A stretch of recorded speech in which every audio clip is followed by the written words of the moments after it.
Hola, ¿qué tal amigos? ¿Cómo están? Muy buenas noches. Yo soy Esdras Chabot y esto es Dinero y Poder. La madrugada del sábado, el Pleno de la Cámara de Diputados aprobó el dictamen de reforma laboral. Se regulará la subcontratación. Como se conoce outsourcing, se limitará el pago de salarios vencidos a un año por despido injustificado. Además, se descartó incluir la transparencia de las cuotas sindicales y la elección por voto libre, directo y secreto de los sindicatos. Nos acompaña en el estudio de Dinero y Poder Alfredo Zamora, diputado federal del PAN e integrante de la Comisión de Trabajo y Previsión Social. Alfredo, buenas noches. Gracias por estar aquí con nosotros. Ernesto Cervera Macario Esquetino, buenas noches. Buenas noches. Alfredo Zamora, finalmente hay logros, sin duda alguna, avances en esta legislación, en este cambio a la Ley Federal del Trabajo. Hasta ahora, lo que diputados ha aprobado, se quedaron cosas que, pues, por una u otra razón, todavía tendrían que ser revisadas en el Senado. El resumen, digamos, de lo que envió el presidente y lo que se modificó, ¿te parece positivo el saldo? Sin lugar a dudas, bueno, salvo el asunto de la democracia sindical, que es un tema fundamental para Acción Nacional, porque ello nos permite que los trabajadores puedan elegir libremente a sus sindicatos, a sus mesas directivas, y que eso va a repercutir en todas las actividades. Me parece que los logros de la iniciativa preferente del presidente Calderón son fundamentales. Son fundamentales, por una parte, nos va a permitir, sin lugar a dudas, impulsar, estimular la generación de empleos. Y algo importante, y yo quiero resaltar esto porque existe mucha confusión en la ciudadanía, algo importante, el artículo 123, como era una iniciativa preferente, no tenía alcances para presentar una iniciativa de reforma constitucional. El artículo 123 está intacto. Y con ello lo subrayo porque existe incertidumbre en muchos ciudadanos debido a la mala información que los partidos de izquierda generaron. Incluso gente que nos pregunta si ya no van a tener derechos laborales, prestaciones sociales. Y me parece que es muy desafortunada esa desinformación.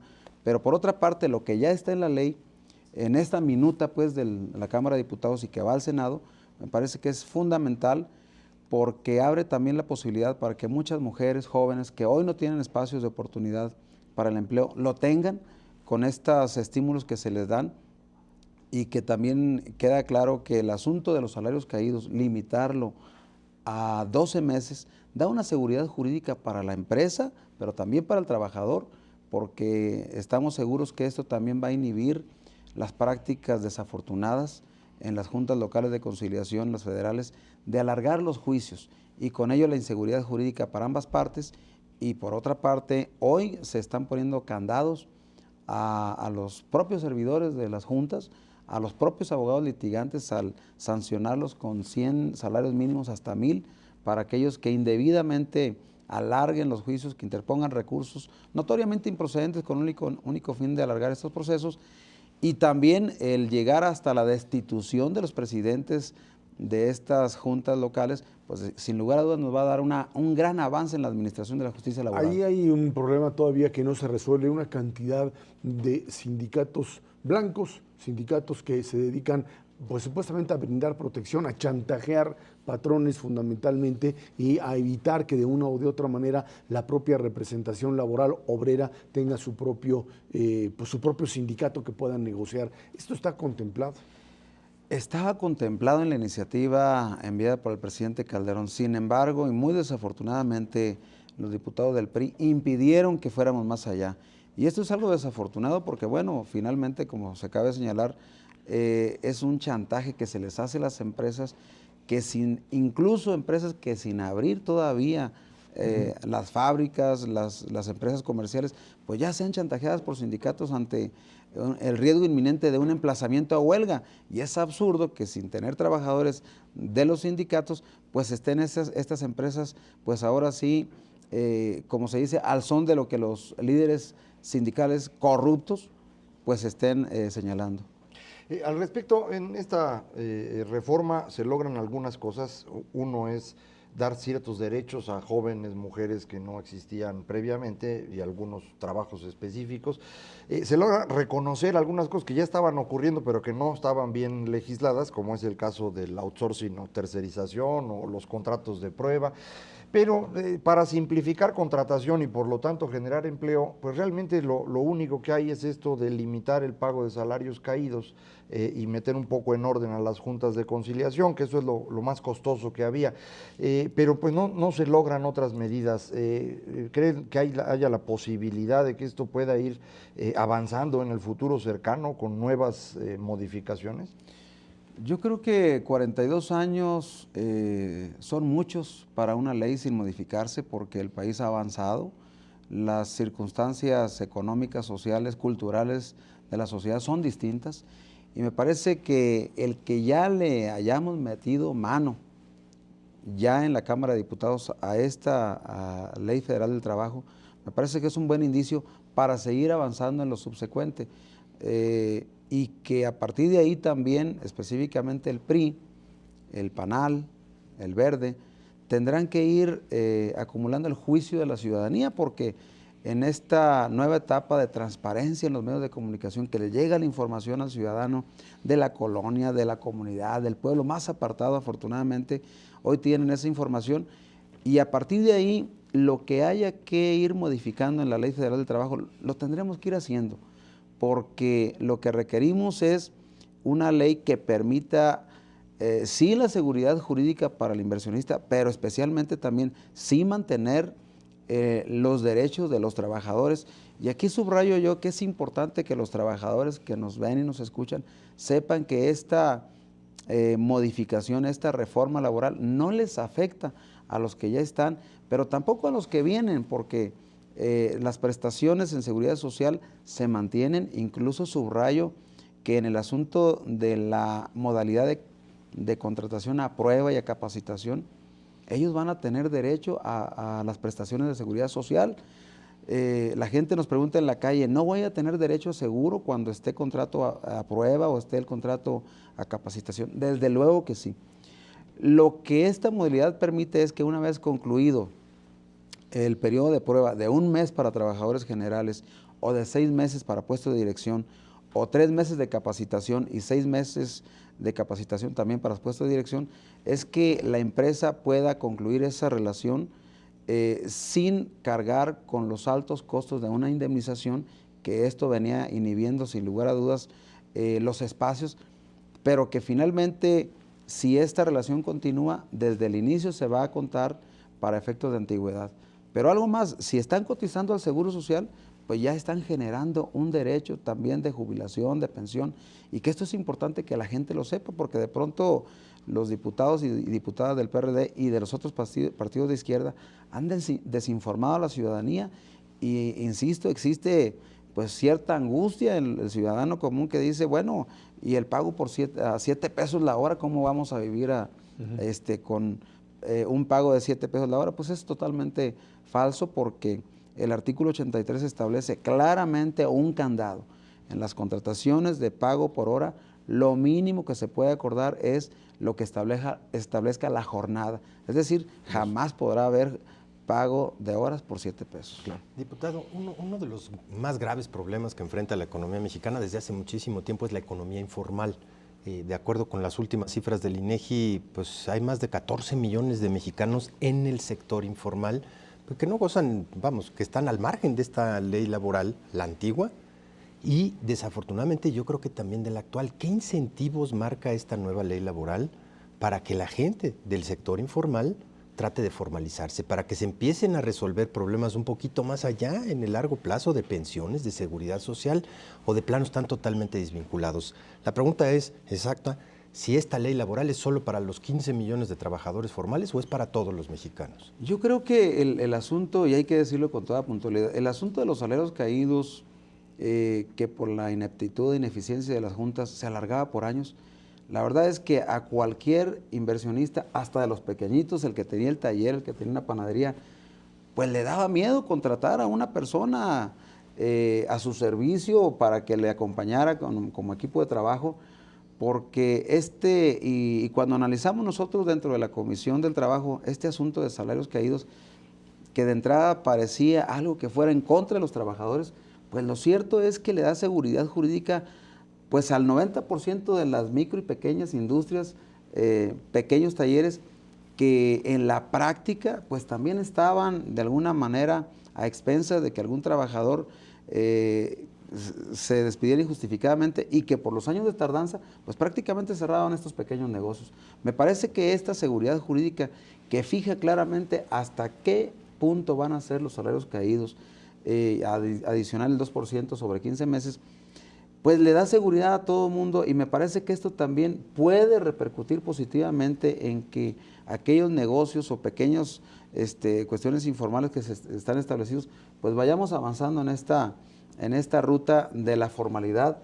Y también aquí hay que decirlo, ahí nos falta incentivar, claro que sí, una cuestión de tipo económico, porque hay mucha gente que de pronto se dedica a estas actividades, pero que sí requiere un apoyo crediticio que les permita mejorar esas condiciones, y que estoy seguro en lo subsecuente vamos a tener mejores negocios ya formales. En este asunto de democracia sindical, el PRI argumenta que meterse directamente en obligar a los sindicatos a elecciones con voto universal secreto, fundamentalmente, y libre, sería violar el artículo 123 en lo que atañe a autonomía de sindicatos. ¿Habría algún elemento jurídico que sea sostenible en ese argumento?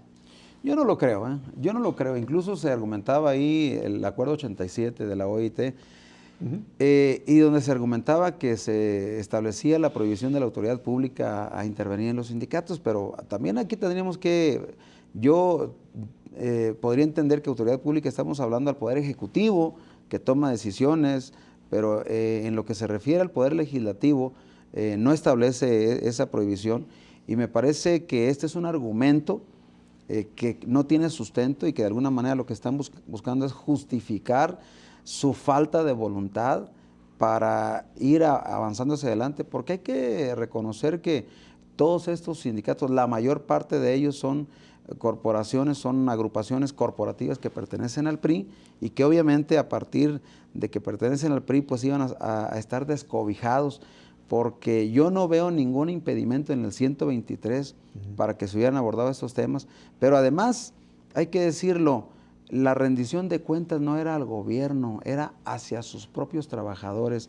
El darle la posibilidad en el 371 de que se estableciera que el voto fuera directo, secreto, libre, pues no es para que le beneficie a alguna entidad estatal en particular, es para sus propios trabajadores, para que a partir de esta libertad de los trabajadores hubiera la confianza absoluta de que esas mesas directivas que estaban eligiendo, pues iban a velar por sus intereses de los trabajadores y no de los intereses del grupo que está enquistado en la mayor parte de los sindicatos, que como sabemos hay líderes que tienen 40, 50 años, y me parece que es inaceptable que hoy en esta realidad que vive México, pues tengamos esos liderazgos enquistados con todo este tiempo. Y se queda esto fuera, y también se queda fuera la posibilidad de acabar con estos contratos de protección, que son, yo creo, lo más costoso para muchas empresas. Usted bien lo decía, hay empresas que ni siquiera han abierto y ya tienen ahí a un líder sindical que inventa ser el responsable de una organización. Con matones a los lados. Exactamente, además, con golpeadores o con...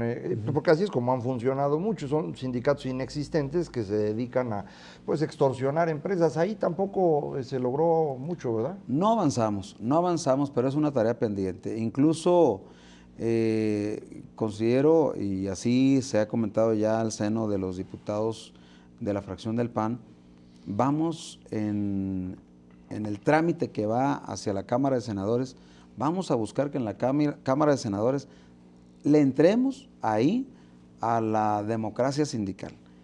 Ahí tenemos todavía una posibilidad de entrarle a que los senadores modifiquen esta minuta, y que si lo hacen brevemente puede regresarse todavía a la Cámara de Diputados a hacer un último esfuerzo para que la democracia sindical quede ahí establecida, y que sean los trabajadores los que determinen si van a huelga o no, que no sea únicamente la mesa directiva de los sindicatos que determine esto, porque ello le va a ayudar no solamente a sus trabajadores, sino que también a toda la economía del país al tener empresas. Lo que requerimos también es que las empresas tengan seguridad jurídica en la inversión, en la relación con sus trabajadores, y que me parece que la Ley Federal del Trabajo lo que busca Y lo subrayo con toda claridad porque hay partidos que se han adjudicado que son defensores de los trabajadores. Yo creo que los defensores de los trabajadores debemos ser todos los diputados, todos los senadores, todos los partidos con responsabilidad, y yo asumo que Acción Nacional es defensor de los trabajadores, pero también en un equilibrio con las empresas, porque aquí lo que requerimos es un equilibrio entre los derechos justos de los trabajadores y también en la seguridad jurídica que los empresarios tengan, precisamente para generar empleo, porque el empleo nos da bienestar, y lo que requerimos entonces, lo que buscamos, es que en una sociedad haya equilibrio, que haya justicia y que haya bienestar para las familias. El empleo le da bienestar a las familias. Alfredo Zamora, diputado federal panista, muchísimas gracias por estos minutos. Muchas gracias por esta oportunidad. Vámonos a una pausa, esto es Dinero y Poder. El Senado de la República aprobó la Ley de Contabilidad Gubernamental. Obliga a los poderes ejecutivo y legislativo de los 3 niveles de gobierno en todo el país a transparentar el uso de los recursos públicos que reciben.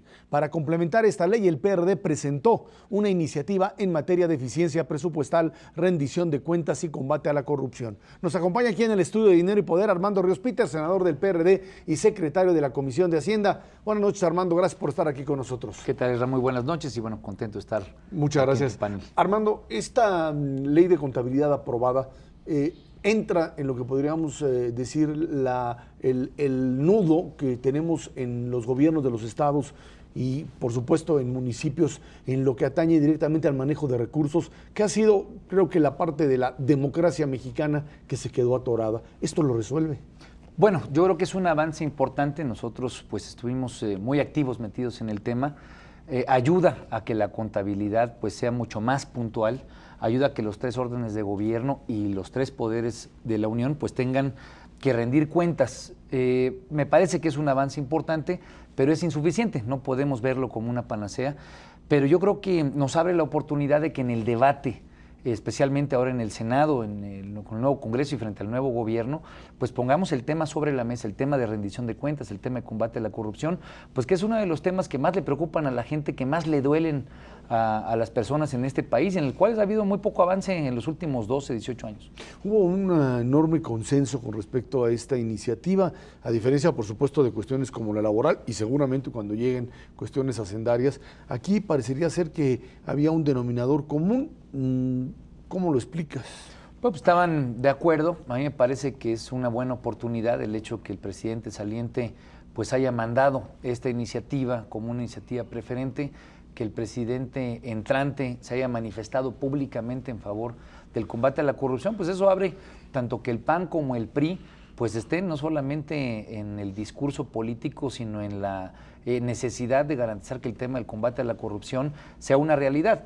Precisamente por eso yo lo veo como un área de oportunidad y por eso como una necesidad de que el PRD y la izquierda pues elevemos la mira, que no solamente sea un tema de discurso político, sino que si realmente le tenemos que meter al tema, vayamos por una mayor calidad en el trabajo de la Auditoría Superior de la Federación, nuevos tribunales como lo estamos planteando en la iniciativa que yo presenté, que garanticen pues que el combate a la corrupción y especialmente la eficiencia en el gasto público se vuelva una realidad. Todo el mundo habla de reformas estructurales y no hablamos de la principal reforma estructural que necesita este país, que es que el dinero que tenemos lo gastemos bien y en beneficio de la gente. Hablando de elevar la mira, senador, hay una situación un poco complicada. Esta ley ya existía y no se cumple, es decir, ahora se reformó y se pone un poco más sólida, pero hace falta que se cumpla. Y ahí el problema que tenemos para que se cumpla la ley es que los gobernadores pues, no tienen nadie que los detenga. En sus estados ellos controlan a todos los actores políticos. Antes, en el viejo régimen, pues el presidente era el jefe de ellos, pero eso ya no pasa. ¿No convendría darle ya al Senado estas atribuciones más sólidas para controlar a los gobernadores, como el garante que son del federalismo, que fuese el Senado quien tomara este papel de contrapeso a estos personajes que actúan, pues, francamente, como virreyes, les han dicho recientemente? ¿No convendría moverse en esa dirección? Pues sí, precisamente lo que hay que fortalecer es el sistema de rendición de cuentas que existe, pero está muy fragmentado.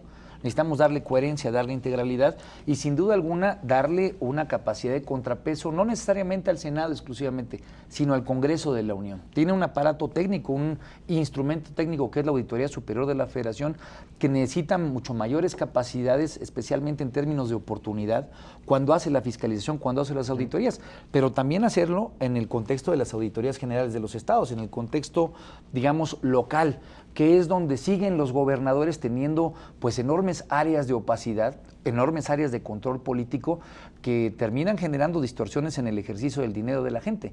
¿Qué es lo que nosotros estamos planteando en nuestra iniciativa? Pues retomar lo que permite avanzar esta ley de contabilidad, que obviamente queremos que empuje más para que se homogeneice la contabilidad, que se le entregue a la gente, que se suba a internet, pero necesitamos fortalecer el sistema. ¿Qué es lo que estamos planteando? Fortalecer la auditoría, crear nuevos tribunales, garantizar que en la implementación del presupuesto, cuando se genere el presupuesto por parte del Ejecutivo, por parte de la Cámara, pues hay un mandato. ¿Qué es lo que pasa en este momento? Pues se pone dinero, por ejemplo, para el tema de combate a la pobreza. Llevamos 20 años invirtiendo en combate a la pobreza y solamente se incrementa el número de pobres y nadie exige cuentas sobre la eficiencia en el gasto.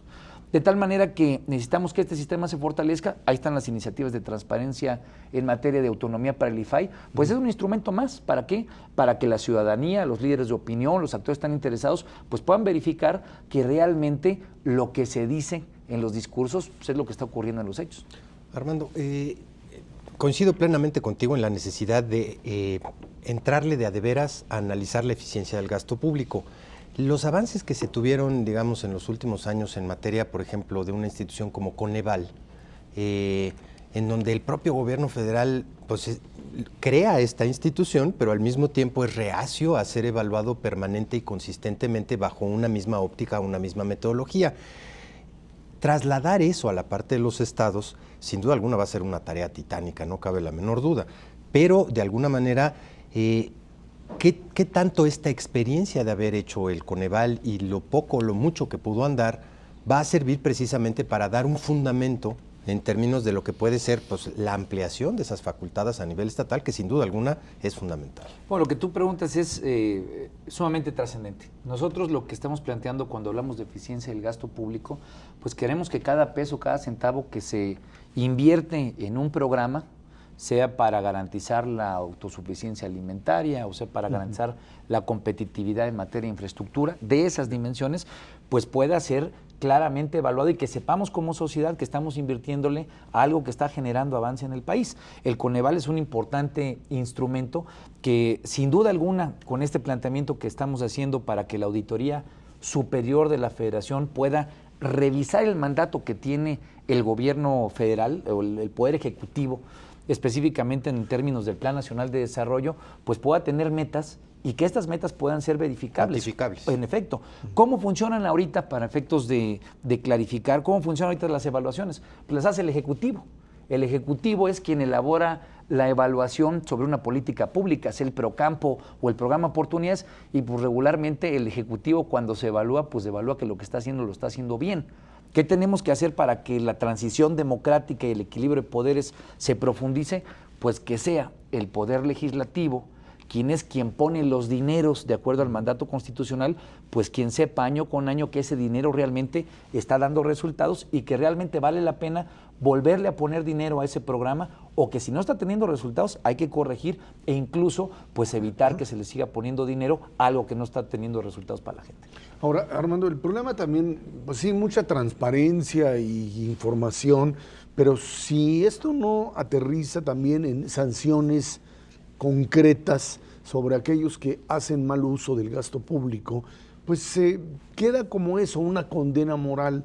Y ahí está Moreira, y ahí están toda una serie de gobernadores que bien pueden finalmente justificar en términos de, pues no sé de qué, o con qué papelito lo que hacen, pero lo cierto es que ninguno de estos en los últimos años hemos visto a gobernadores que finalmente asuman una responsabilidad jurídica, legal, sobre el abuso del poder que realizan. Así es, y es escandaloso ver que aparecen 25 millones de pesos en efectivo en un avión, todo el mundo obviamente empieza a comentar, los medios, y de repente no ocurre nada, no ocurre nada. Se pareciera ser que se nos ha vuelto una costumbre aceptar pues que el dinero público tenga este tipo de dimensionamiento ético en el cual pues, lo que se demuestra es que la corrupción anda por todos lados y que está aceptada en todos los órdenes de gobierno. ¿Qué es lo que nosotros estamos planteando en esta iniciativa? Que yo la quiero ver y lo quiero comentar aquí en esta mesa como la oportunidad de un nuevo gran acuerdo nacional. Yo creo que si nosotros nos ponemos de acuerdo en cómo gastamos, en qué gastamos y qué deriva de esto que gastamos, por ejemplo, con el tema del Coneval que tú preguntabas, pues podemos empezar a pensar hacia dónde queremos dirigir al país. Y esto tiene que ver no solamente en cómo lo gastamos, sino en cómo castigamos a aquellos que están haciendo mal uso del dinero público. Por eso este tema de los tribunales que estamos planteando que sean tribunales de cuenta a nivel constitucional y en los cuales se puedan poner penas administrativas, hasta penas, obviamente, en el tema, sí, claro, garantizar pues que haya una penalidad absoluta ahí donde hay mal uso del dinero público. ¿Por qué hay que plantearlo en esos términos? Porque la rendición de cuentas debe de tener que ver también con que no haya impunidad, con que no se siga permitiendo que haya quien haga mal uso del dinero y que no haya castigos ejemplares para aquellos que están cometiendo pues actos ilícitos en perjuicio de la gente. Perdón, senador, yo percibo un gran interés en vigilar bien los recursos, pero como muy centrado en la federación. Y a mí sí me preocupa mucho lo que hacen los gobernadores. Ahí es donde yo creo que está el problema más serio, sin decir que los otros lo hacen bien todo. Pero con los gobernadores sí no tenemos control de ningún tipo. El caso de Moreira es espectacular porque escondió 30,000 millones de pesos de deuda que nadie sabía que existían y de pronto pues hay que pagarlos y ahora lo vamos a pagar entre todos. Y sí, se me hace bien complicado cómo vamos a hacer pagar a un gobernador que pues va a decir que él es soberano. Eso es lo que han estado diciendo todo el tiempo. ¿Cómo ponerle realmente un contrapeso político? Esa es la parte que yo no entiendo. Bueno, nuestro planteamiento es un planteamiento de orden constitucional para fortalecer a la Auditoría Superior en tanto los recursos de los que estemos hablando sean federales. Sí. Pero también estamos incorporando que las 32 auditorías generales en los estados tengan la misma fortaleza. Pero los gobernadores los tienen agarrados. Bueno, hay que garantizar que tengan independencia presupuestal primero, y lo estamos planteando en esos términos. Y garantizar que estos nuevos tribunales puedan tener, precisamente parte de la Auditoría General de los Estados, en tanto sean recursos a nivel de los estados, pues quienes puedan tener injerencia en esos tribunales. ¿Qué es lo que pasa ahorita? Ahorita la Auditoría General del Estado o la Auditoría Superior revisa, encuentra que hay un hecho ilícito o que hay algún asunto de corrupción, se lo manda al Ministerio Público o en su caso a la Secretaría de Función Pública, tanto a nivel federal como a nivel de los estados en las mismas dimensiones. Y bueno, ¿qué es lo que pasa? Los ejecutivos los guardan, los almacenan, hacen su veto de bolsillo particular y van administrando de acuerdo al interés político que ellos quieran administrar. ¿Qué tenemos que hacer? Que esta auditoría, sea estatal o sea federal, pues lo mande directamente a estos tribunales. Como juez de instrucción. Que inmediatamente pueda revisar, que tenga fe pública para hacerlo y que se salte al titular del Ejecutivo, sea estatal o sea federal. Y con eso yo estoy convencido que vamos a hacer una verdadera revolución, porque vamos a generar un equilibrio nuevo y distinto que no se ha podido hacer en los últimos 12 años de transición democrática. Oye, pequeño problema, primero conseguir 32 de esos cuates, ¿eh?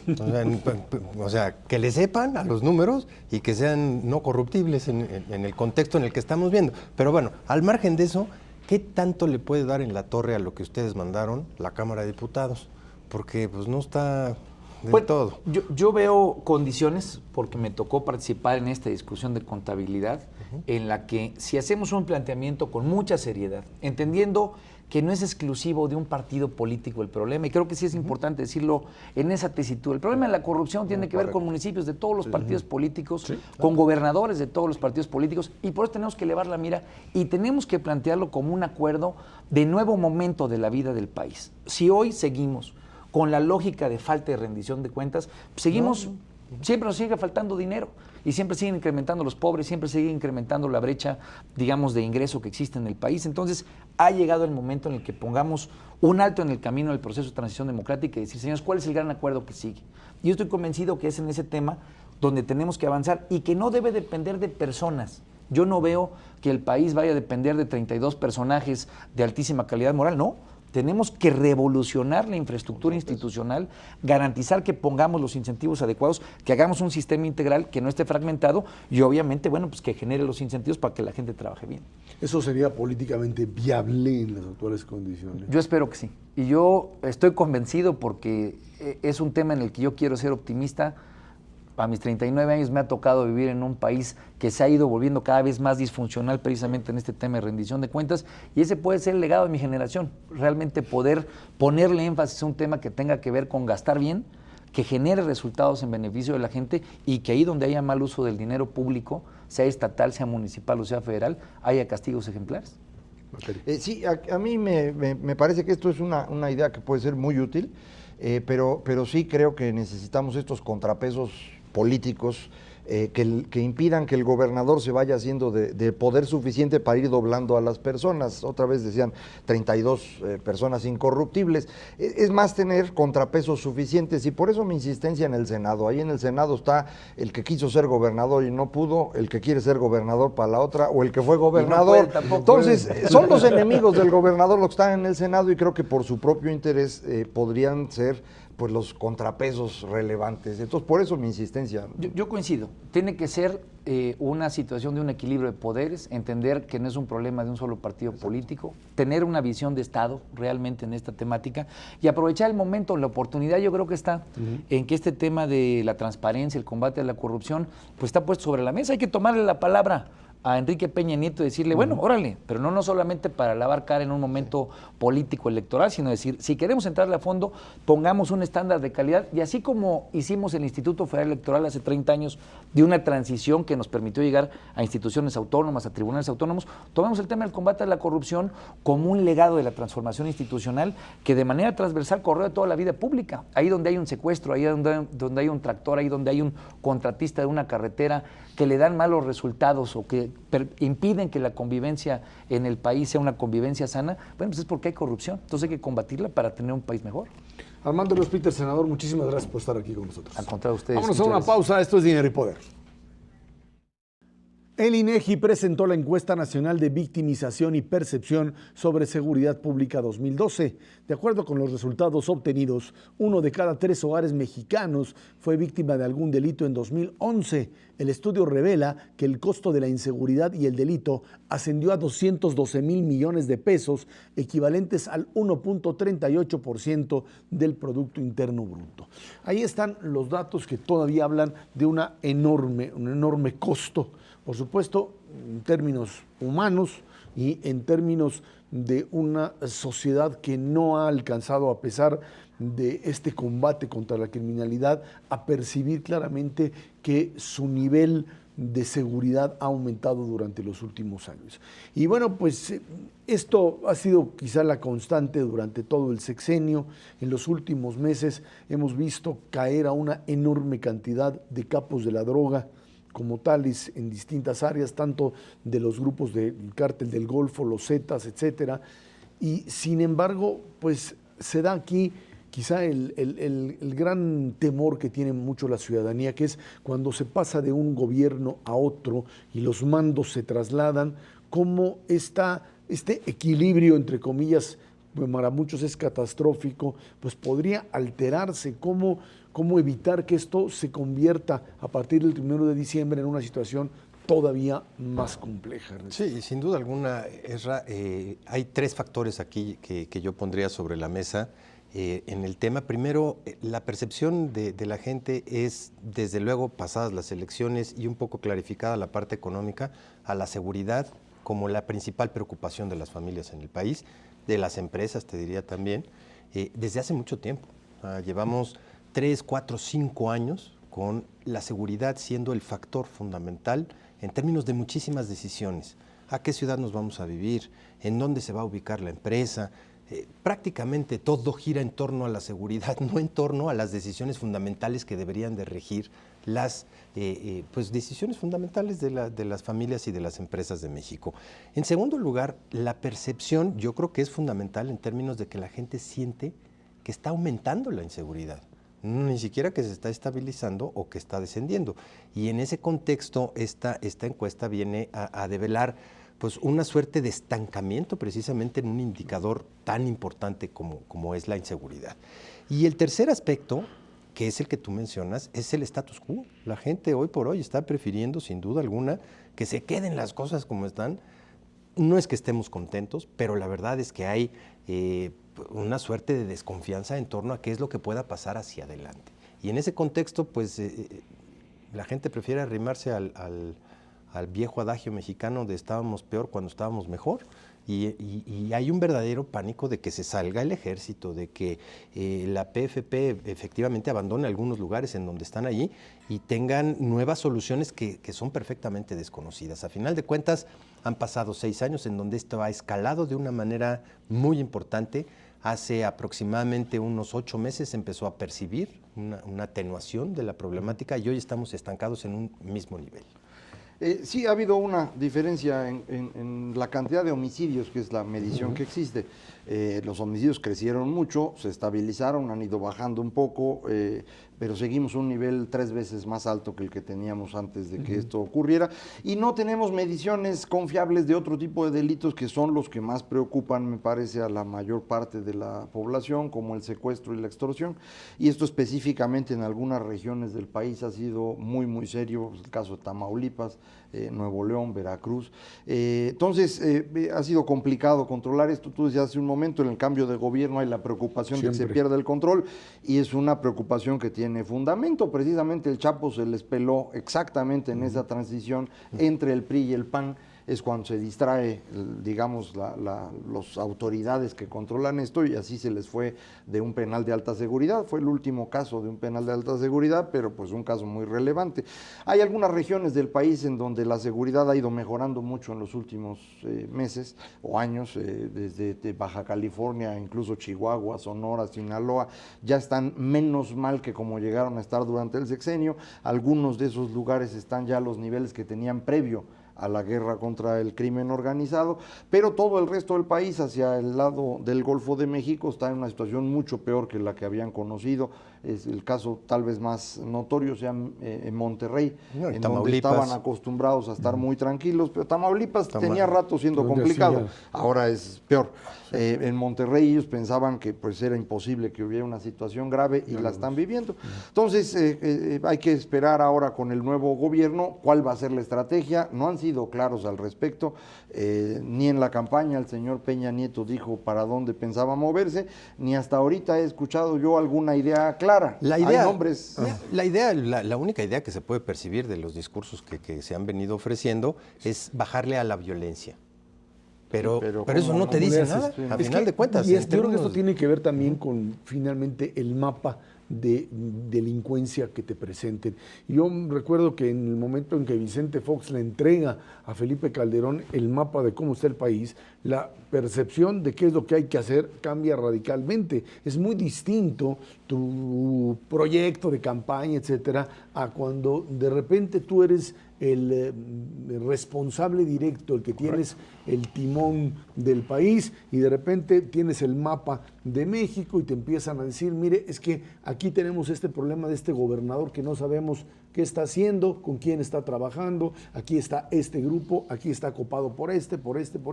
Estas carreteras no las podemos asegurar. No, así es, porque no ha habido capacidad por parte de las policías, no tenemos control de policías. Cuando llegas a lo que es el análisis específico de la responsabilidad, necesitas necesariamente cambiar las reglas y empezar a tratar de encontrar algún mecanismo, más allá de teorías de traer a un especialista en seguridad, que puede ser muy bueno, yo no digo que no, pero el problema radica en cómo desmontar un poco la magia que muchos quieren que suceda, que se pueda desmontar la criminalidad en el país sin violencia.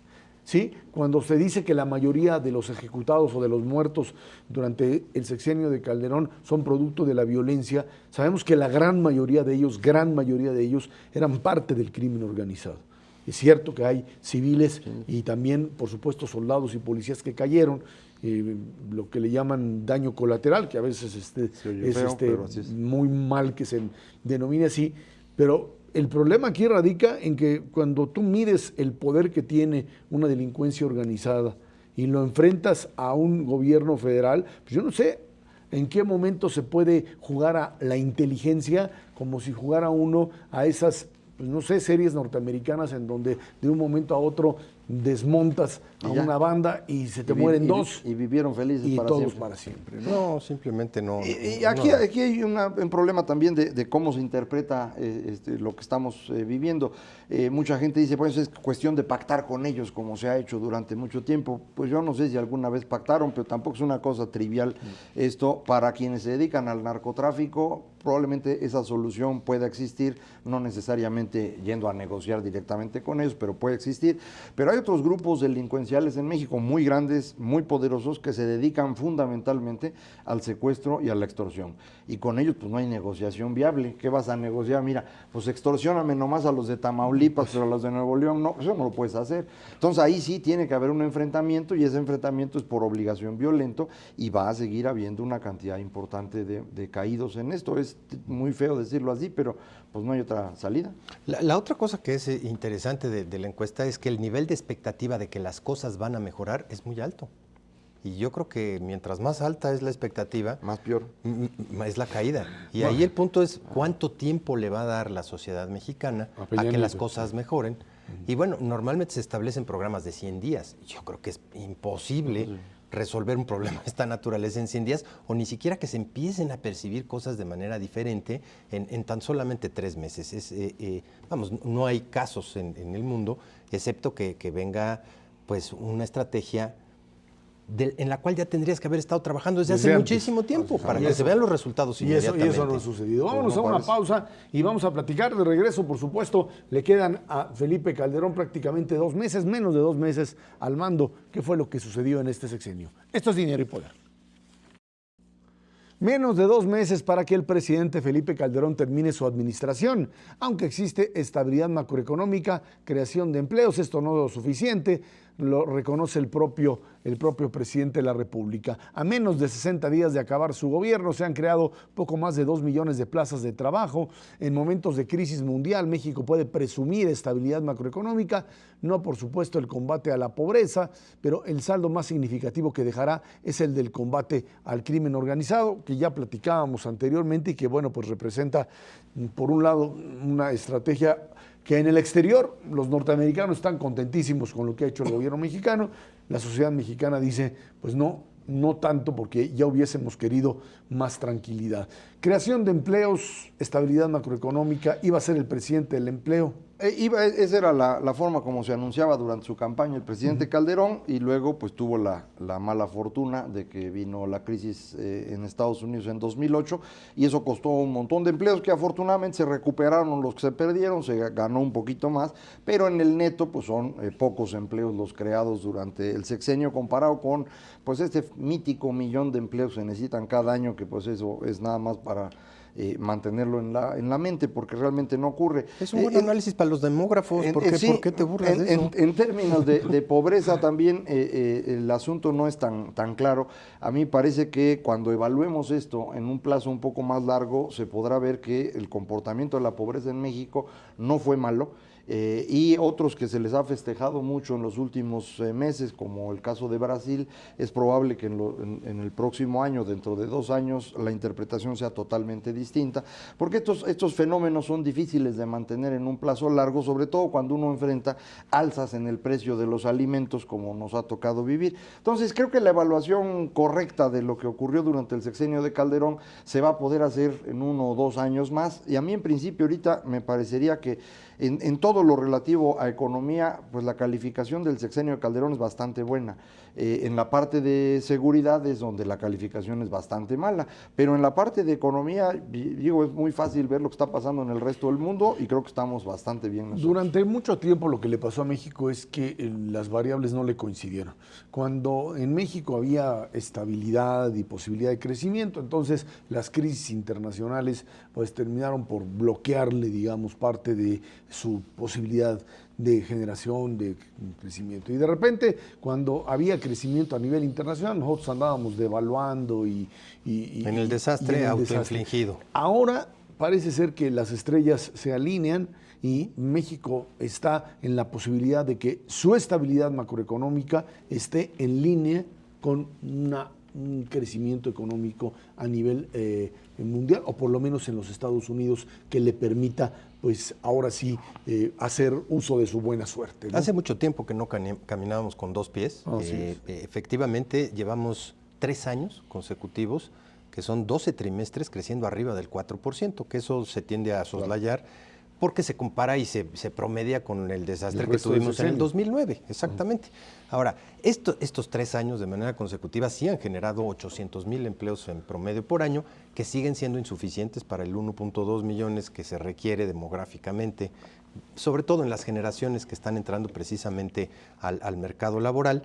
En todo caso, yo te diría, esta posibilidad de un mercado que no se pulverizó, que no se deshizo ni con la crisis del 2009, ni con la crisis agroalimentaria del 2008, es muy interesante. Es un mercado que representa el 65% de la economía nacional, 16,5 millones de familias de un total de 29, que han crecido y están ahí y todavía siguen demandando y todavía tienen chamba y ahí la llevan mientras se mantenga la estabilidad macroeconómica.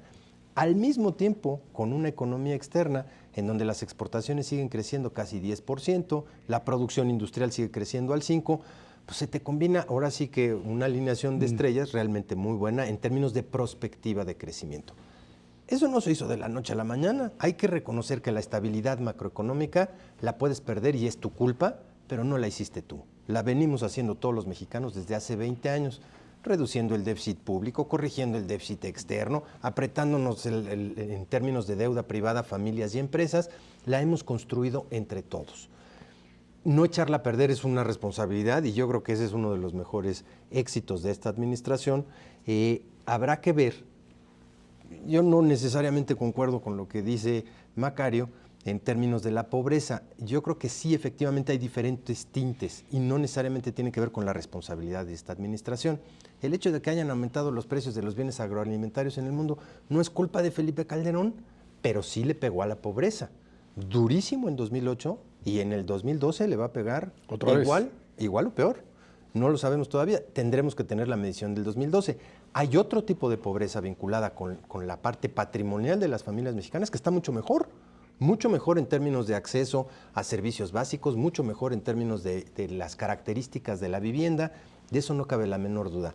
Pero en materia de pobreza alimentaria, yo creo que no vamos a salir tan bien y no es culpa de la administración. Tiene que ver con estas dos grandes crisis agroalimentarias. Pero eso es a lo que me refiero. Es decir, el efecto es global, no es únicamente para el caso de México. Entonces la comparación habría que hacerla con el resto del mundo y ver qué está pasando en otros países para poder evaluar correctamente si los dos periodos que tuvimos de alza de precios de alimentos efectivamente generan más pobreza en México de la que se genera en otras partes del mundo. Yo creo que esa es la evaluación correcta y eso, reitero, se podrá hacer dentro de 1 o 2 años porque la información todavía no existe. Ahora, lo que es cierto es que a partir del 1 de diciembre Enrique Peña Nieto recibió un país que tiene un potencial importante de crecimiento. Aquí lo que hay que tener cuidado es con el manejo de esa estabilidad porque pues ¿qué importa un poquito más de inflación y un poquito más de déficit cuando empiezas a recibir capitales que vienen del extranjero?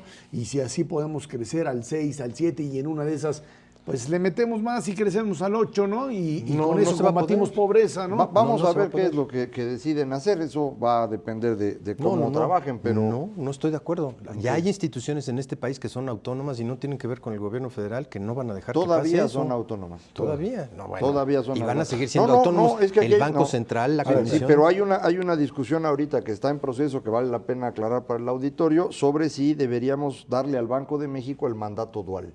Esa discusión va a ser muy relevante. Mandato crecimiento e inflación, las dos. Sí, hoy solo es inflación. Nada más. Y en Estados Unidos la Reserva Federal tiene las dos cosas y esa es parte de las razones por las cuales ha cometido errores.